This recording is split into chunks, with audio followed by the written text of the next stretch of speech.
ಇಲ್ಲೇ ಏನು ಮಾಡ್ತಿದ್ದೆ ಬೆಂಗಳೂರಲ್ಲೇ? ಏನು ಮಾಡ್ತಿಲ್ಲ. ಯಾಕೇನು ಮಾಡ್ತಿಲ್ಲ? ಕೆಲಸ ಇಲ್ಲವಲ್ಲ ಅದಕ್ಕೆ ಏನು ಮಾಡ್ತಿಲ್ಲ. ಯಾಕೆ ಕೆಲಸ ಇಲ್ಲ? ಏನು ಮಾಡ್ತಿಲ್ಲವಲ್ಲ ಅದಕ್ಕೆ ಕೆಲಸ ಇಲ್ಲ.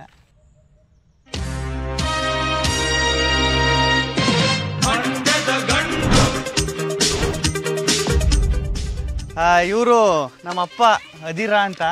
ಅಂದರೆ ಇವಾಗ ವ್ಯವಸಾಯ ಮಾಡಿಕೊಂಡು ಕುರಿ ದನ ಎಮ್ಮೆ ಇದನ್ನು ಮೇಯಿಸ್ಕೊಂಡವ್ರೆ. ಬಟ್ ಒಂದು ಟೈಮಲ್ಲಿ ಇವರು ಡಾಕ್ಟ್ರಿಗೆ ಟ್ರೈ ಮಾಡಿದರು. ಸತ್ಯವಾಗ್ಲೂ ಇವರು ಡಾಕ್ಟ್ರಿಗೆ ಟ್ರೈ ಮಾಡಿದರು ಅಲ್ಲೋಪ್ಪ. ಅಂದರೆ ತಪ್ಪು ತಿಳ್ಕೊಬೇಡಿ, ಪಕ್ಕದಲ್ಲಿ ಒಬ್ರು ಲೇಡಿ ಡಾಕ್ಟರ್ ಇದ್ರು, ಅವ್ರಿಗೆ ಟ್ರೈ ಮಾಡಿದ್ರು, ಅವ್ರು ಸಿಕ್ಕಿಲ್ಲ. ಅದನ್ನ ಹೇಳಕ್ಕೆ ಬಂದೆ, ನೀವೇನೋ ತಪ್ಪು ತಿಳ್ಕೊಬೇಡಿ ಅಲ್ಲೋಪ್ಪ. ಇವರೇ ನಮ್ಮಮ್ಮ ಸವಿತಾ ಅಂತ ಇವ್ರ ಹೆಸರು. ನಿಜವಾಗ್ಲೂ ಇವ್ರು ಮಾಡೋ ಅಡುಗೆ ಚಾನ್ಸೇ ಇಲ್ಲ. ಅಲ್ಲ, ತಿಂದಿರೋನ್ ಬದುಕಿರೋಕ್ ಚಾನ್ಸೇ ಇಲ್ಲ ಅಂತ ಹೇಳಕ್ ಬಂದೆ. ನೀನು ತುಂಬಾ ಕಾಮಿಡಿ ಮಾಡ್ತೀಯಾ, ಎಲ್ರಿಗೂ ಇಷ್ಟಪಡ್ತೀಯಾ. ಆದ್ರೆ ಮನೇಲಿ ಮಾತ್ರ ಒಂದ್ ಸ್ವಲ್ಪ ಡಿಸಿಪ್ಲಿನ್ ಇಲ್ಲ, ಹೇಳೋದ್ ಮಾತು ಕೇಳೋದಿಲ್ಲ. ಅಪ್ಪನ ಕೈ ಮಾತ್ರ ಚೆನ್ನಾಗಿ ಬಯಸ್ಕತಿಯ. ಸ್ಕೂಲು ಕಾಲೇಜಲ್ಲಿ ಅಟೆನ್ಷನು ಇಲ್ಲ, ಲೈಫಲ್ಲಿ ಆಂಬಿಷನು ಇಲ್ಲ ಅಂತಾರಲ್ಲ, ಹಂಗೆ ಏನೂ ಇಲ್ಲ. ಬಟ್ ಒಂದ್ ಆಸೆ ಆಯ್ತು, ನಿದ್ದೆಗೆ ದುಡ್ಡು ಮಾಡು, ದುಡ್ಡಿನ ಮೇಲೆ ನಿದ್ದೆ ಮಾಡು ಅಂತ. ಬಟ್ ಹೆಂಗ್ ಮಾಡ್ಬೇಕು ಅಂತ ಗೊತ್ತಿರಲ್ಲ.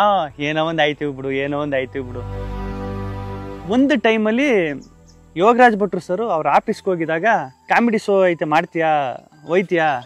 ಬೇಡ ಸರ್, ಸುಮ್ಮನೆ ಕಾಮಿಡಿ, ನಮ್ಗೆ ಸ್ಟೇಜ್ ಅಷ್ಟೊಂದು ಇಲ್ಲ. ನಾನು ಇರ್ತೀನಿ, ಬಾ, ತಲೆ ಕೆಡ್ಸ್ಕೊಬೇಡ. ನಮ್ಮೂರ್ ಮಗ ಅಂದ್ರೆ ನಮಗೂ ಒಂದು ಗೌರವ. ನೀನೊಂದು ಸ್ಪೆಷಲ್ ಅಂತ ಯಾಕೆ ಏನಾದ್ರು ಬೇಕಲ್ಲ ನನಗೆ ಅಂತ ಅನ್ನಿಸ್ದಾಗ ಪ್ರಾಪರ್ಟಿ ಕಾಮಿಡಿ ಅಂತ ಹಿಂದಿ ತಮಿಳು ಶೋಗಳಲ್ಲಿ ಪ್ರಾಪರ್ಟಿ ಕಾಮಿಡಿಗಳು ಮಾಡೋರು. ಅದನ್ನ ನಾನೇನು ಮಾಡ್ದೆ, ಕನ್ನಡದಲ್ಲಿ ಯಾರು ಟ್ರೈ ಮಾಡಿಲ್ವಲ್ಲ. ಇದೇನಿದು? ಇದು ಪೈರು. ಈಗ ಅಮ್ಮನಿಗೆ ಕೊಟ್ಟೆ ಅಂಪೈರು. ಅದು ವರ್ಕ್ ಆಯ್ತಿತ್ತೋ ಇಲ್ಲೋ ಗೊತ್ತಿಲ್ಲ, ಮಾಡೋದು ಅಷ್ಟೇ. ಇದು ಕಿಡ್ಡು. ಈಗ ನೀ ಮೇಲೆ ಇಟ್ಕೊಂಡೆ ಕಿಡ್ನಿ.